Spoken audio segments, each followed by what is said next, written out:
নমস্কার ভিউয়ার্স। তো মাধ্যমিক 2025 কোষে দেখি 1.1 ছয়ের দাগে 4-এর অঙ্ক।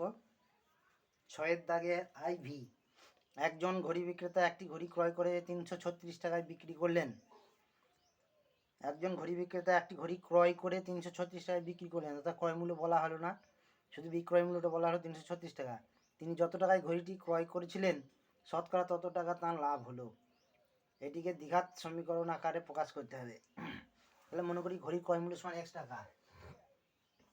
ছয়ের দাগে IV মনে করি ঘড়ির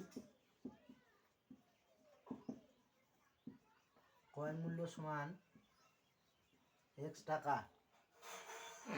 মনে করি ঘড়ির ক্রয় মূল্য সমান 1 টাকা, তার লাভ হলো শতকরা 1 টাকা। অতএব লাভ সমান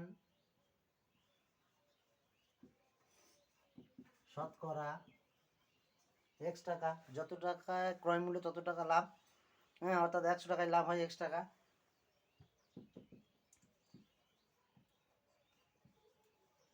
একশো টাকায় লাভ হয়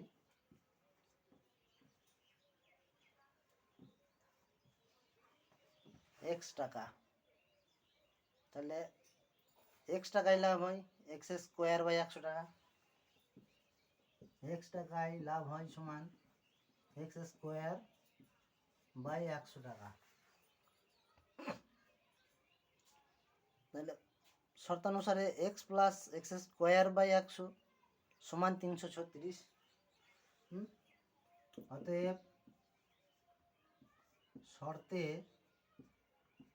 শর্তানুসারে x + x² / 100 সমান 336।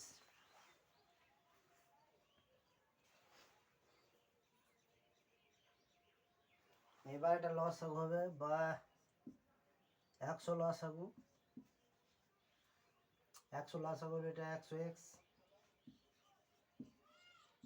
প্লাস x² একে x² সমান 336,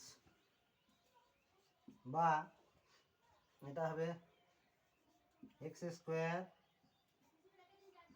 প্লাস 100x সমান 336, বা x² প্লাস 100x মাইনাস 336 সমান 0।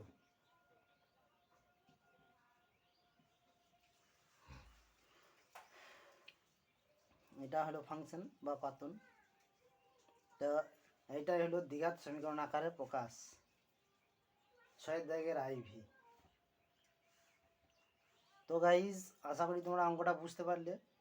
তো অঙ্কটি ভালো লেগে থাকলে চ্যানেলটিকে অবশ্যই একটা লাইক দেবে এবং সাবস্ক্রাইব করবে। তোমাদের একটা লাইক এবং সাবস্ক্রাইবই আমাকে এই ধরনের আরও অঙ্ক দেখাতে সাহায্য করবে। দেখা হবে নেক্সট ক্লাসে।